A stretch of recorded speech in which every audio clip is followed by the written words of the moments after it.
Welcome to Ogbaski TV channel. Ogbaski TV channel is all about the everyday event in our society, both within Africa and Africans in diaspora. The world is full of ups and downs, but this channel brings out the best to heal depression and frustration. Please like, comment, and subscribe to our channel. Do not forget to press the notification bell to receive fresh and new videos as they drop on a daily basis. Bye. Here, we have a corner here. The home must have 4 corners. So every of those corners, drop 1 cassava leaf there at the corner. Go to another corner. In there, all the whole rooms new. You put it there. Or by the window. You know, the window has corner. It has corner. If you cannot see cassava, fresh cassava leaf, you can use garlic. Garlic absorb every negativities in the home. It will absorb it. That's why you must always have fresh garlic. That's why me, I always do my garlic myself. I will buy a lot of garlic. I will buy a lot of ginger. And I will make it as a base for my food. I don't buy from the shop. I do it myself. And it will take long time. My office no KKK, my mix it back. That is garlic and ginger paste. Because by the time you use the one in the shop, the kind of odor you smell, I don't like it. So I do it myself. And that garlic, it do a lot of job when it comes to negativities. If you have negativities does not make you life easy for you. A lot of things will be happening into your life. A lot of things that are supposed to go fine will not go fine. If things are not going fine in your life, and check the environment that you are. Maybe you should move leni, abi you should call up any corner, abi you should meet any consult, abi you should need girlfriend, abi you should need boyfriend. You need to check what is that thing that you should make.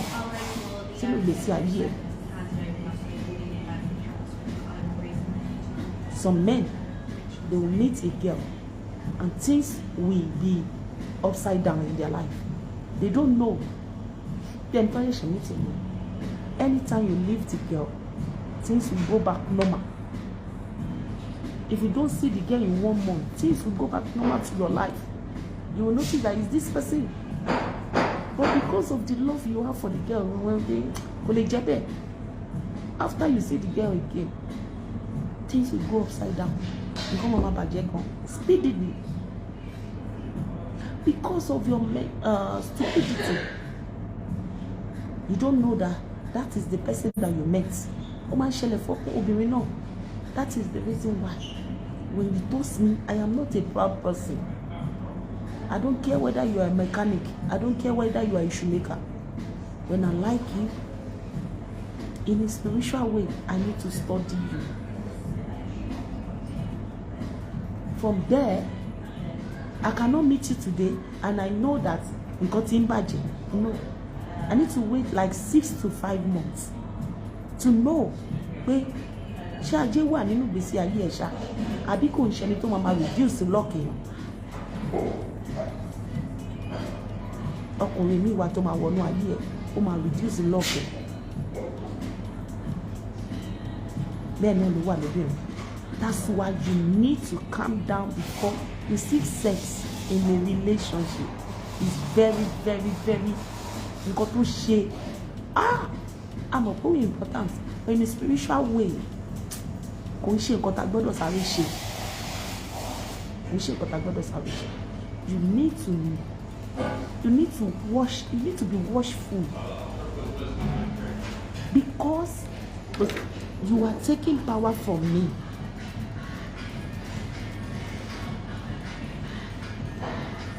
You are taking my power. You are taking my money away from me. You are taking some of my destiny away from me. You are taking some of my glory away from me. You are stealing from me.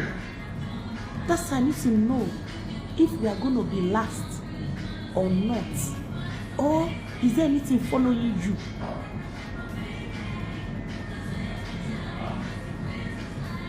There's no onion of my relationship. Bí baby is in àjọ fẹ́ gbé. Àìmọye ìgbà tá ti jọ lọ ṣe ní omi. Kò sí nǹkan kan tí mo fẹ́ lọ ṣe ní ibi omi o. Baby ò mọ̀ pé nǹkan tí mo fẹ́ lọ ṣe nìyẹn o, pé mo mú òun lọ síbẹ̀ ni. Mo kàn sọ pé kó jẹ́ ká lọ gun fẹ́rì. Ó ní àwọn tóun ní mọ́tò mi ní má wọ̀rí mi. Fẹ́rì yẹn gangan ó mi gùn. Ó mi gùn gan. Èyí tó máa ń wà ní. Tó máa ń pè ní ṣé BT ni àbí kí ló máa ń pè Uber fẹ́rì yẹn. Tẹ́ máa rí omi yẹn láìfì. Òun máa ń gbé bébì lọ. Màá wá dúró síbi omi àjọ máa wà, a máa sọ̀rọ̀, a máa fi kíní tó ń máa gáàdì wà bá máa mú dání. Akọ̀rin pé mo kàn ń ju kọ́ìnsì síbẹ̀ ni. Anya, why are you wasting all this money? Man, don't worry. We need you to throw your own. Mo kàn lè fún ní sweet, màá sọ pé yá, ìwọ náà ju kíní sínú ẹ̀. À ń ṣeré ni. Bàbá bọ́lẹ̀ lórí omi yẹn. If he is not a good person, I will see it by the time I sleep.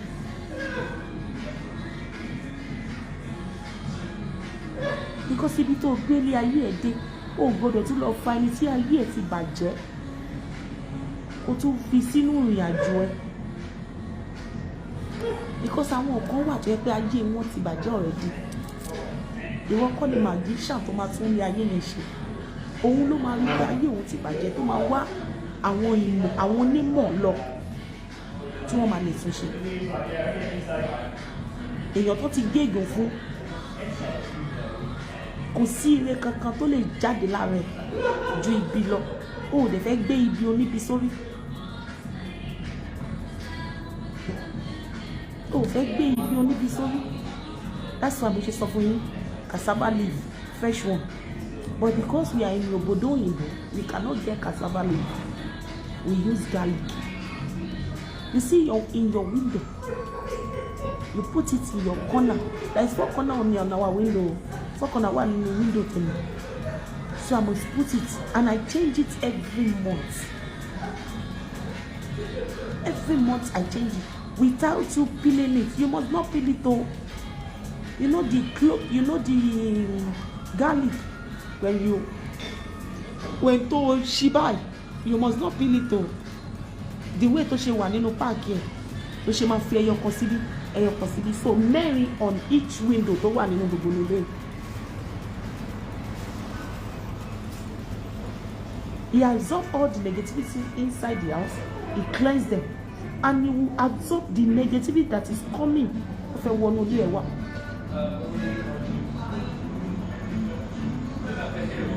Not let anything happen. And when you are experiencing anything, some people they have business. Nobody come in there. They don't come in. Sometimes you can do business attraction. Sometimes I do that as well. Sometimes. Not often. There are once in can't remember when I do me. But God, universe has been so faithful in my life. So I don't do it. Because each time I do money ritual, everybody will be happy in here. Do you understand?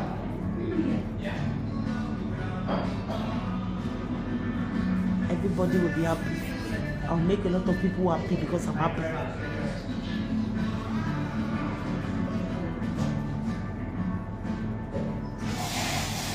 Because this month, I know I want to bless a lot of people. So I don't know where the money will come from. And I type universe, the kind of business he puts in my head for me to do. And I'm so happy. So happy. So happy. I'm so happy. Honestly. I'm so happy this month. Oh God. So much happy.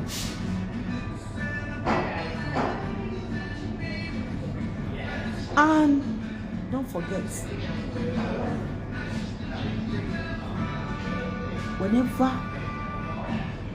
àwọn tó máa ń tọrọ owó, whenever they touch you, you must give. You must not push them.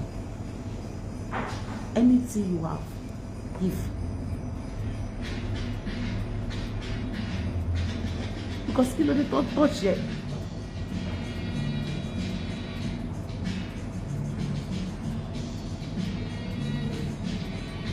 This month, I'm not even looking for any bara.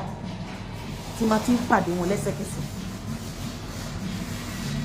Because you see the spirit inside you from on the first is the spirit of happiness. Spirit of happiness. Me mobity universe issue when you from God has been so faithful. Has been so faithful in my life.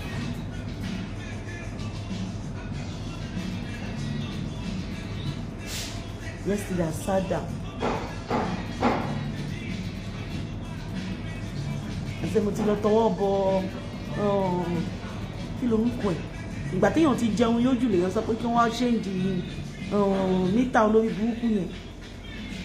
Wọ́n lè sọ pé tí tó lè padà sí bí àsìkò máa san 330 ní ìgbọ̀wọ́ ẹ̀. So I sat down yesterday.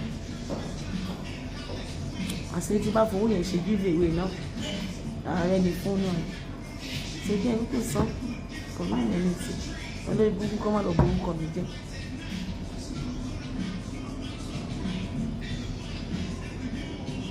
mo mi nílò complain yẹn mọ́ máa pe àwọn ẹlòmíì because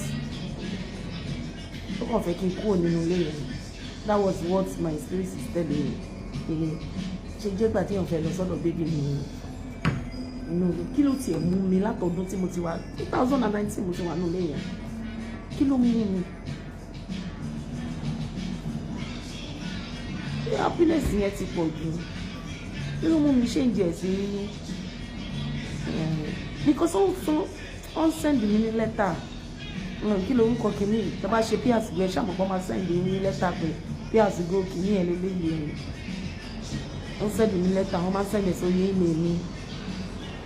Yo, kí ló mú mi lọ ṣe ní wá nǹkan tó mú mi change sí contract ní ìmọ̀ ní experience ẹ̀rí lájẹ́ mi lájẹ́ tí mo ti wà nínú United Kingdom. Nǹkan tí mo experience mi experience mi. My wife sọ pé Mama, let's just leave this house. Money is not easy like that. You have to find, you have to look, you have to start searching for house before you leave the place. How can they bring so much money like that? It's too much money. Money I don't even know. Ẹni tó gbé mi lọ ṣe kíní yìí. Mo dẹ̀ mú fóònù mi báyìí, mo dẹ̀ pè wọ́n pé bá mi ṣe sí contract. Kí ló mú mi ṣe bẹ́ẹ̀? Ní ìmọ̀ kan tó wà nínú bọ́dì mi jọ yìí.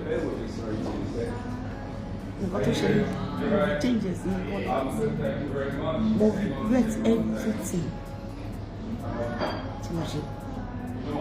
Mo sọ pé kí n ṣe sí contract. Láti 2019 bí àsìkò mo ṣe nínú ilé yẹn. Bí àsìkò yẹn.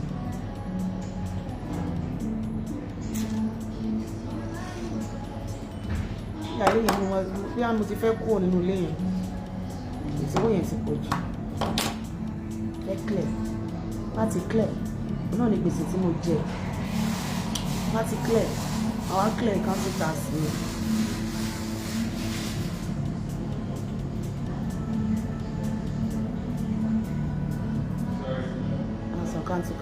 Council tax wa. There must be something. Maybe I want to leave the house. I don't know.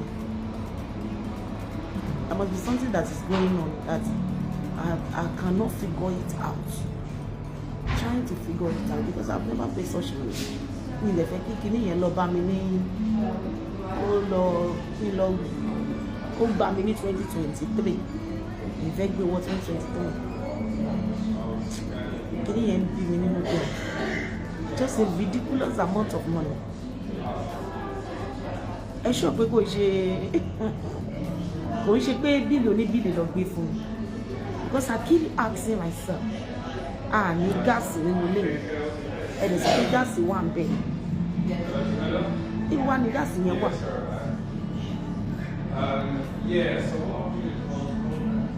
wọ́n ní ṣebí mo ní bọ́ìlà mo ní yes of course mo ní bọ́ìlà ṣé bọ́ìlà wá jẹ́ gáàsì ni electricity ní gbogbo inú ilé yẹn pátápátá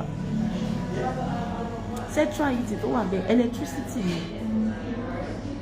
tí o bó ní gáàsì wà ń bẹ̀ ilé yẹn wá dàbí pé ilé tí jẹ́mi gbé bẹ́ẹ̀ mi ni.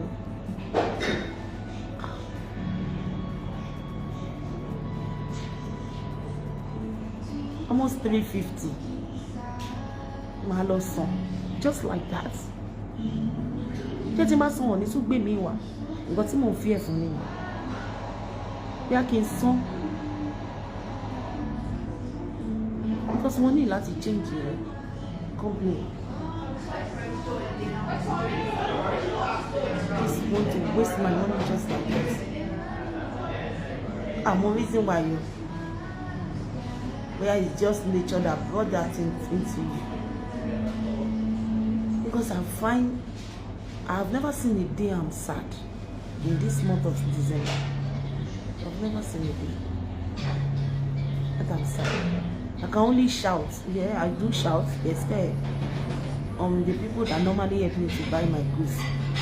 Yes, but I'm not sad. I'm not sad.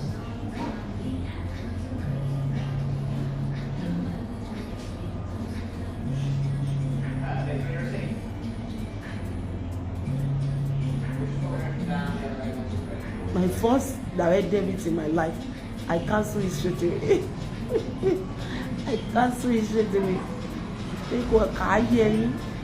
If I do adúgbò owó nínú owó mi tèmi, mo cancel it straight away. Wọ́n fẹ́ pè mí pa. Àwọn people yẹn fẹ́ pè mí pa. Mo cancel it. Carrying. Nǹkan tí mo jẹ́ fẹ́ ṣe nìyẹn. Ṣé kí n máa ṣe direct debit? Bóyá cancel ẹ̀. Tó bá ṣe ń sọ̀rọ̀, ẹ má gbàgbé. When you are going through a lot, ìjọkọ̀jọkọ̀ ẹ rán mi létí. Generational causes. I want to give you the remedy for generational causes. Ẹ̀ṣẹ̀ àmọ́mọ́dà, ẹ̀ṣẹ̀ tó jẹ́ pé wọ́n kọ́ ló ṣe, jẹ́ pé wọ́n ló wá ń jìyà.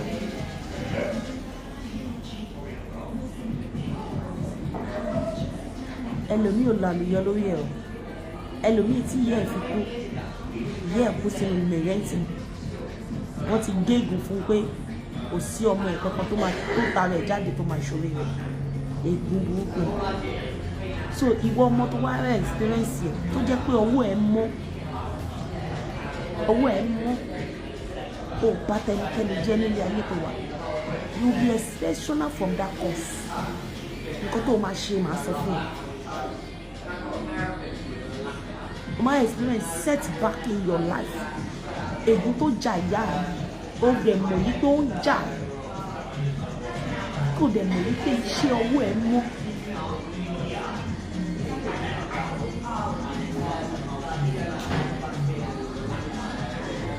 Tó mọ̀ pé iṣẹ́ ọwọ́ ẹ̀ mọ́.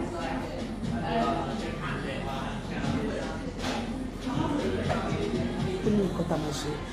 Gbogbo nǹkan tó ń jẹ nínú ilé ẹni rẹ̀, tó ní wọ́n jẹ́ ká mọ̀ ní ẹ̀. Gbogbo nǹkan tó ń jẹ nínú ilé ẹ̀. So many of those things you are eating it in your kitchen.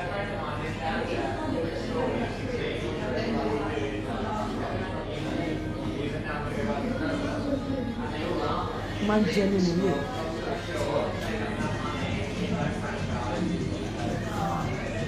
So guys, ẹ jẹ́ wọn lọ. Àwòkú mọ̀ bí orin tó ń play bóyá copyright ni àwòkú mọ̀. Let me be going. So guys, I will see you guys later. Come back. Thank you so much for watching. See you next time. Bye for now.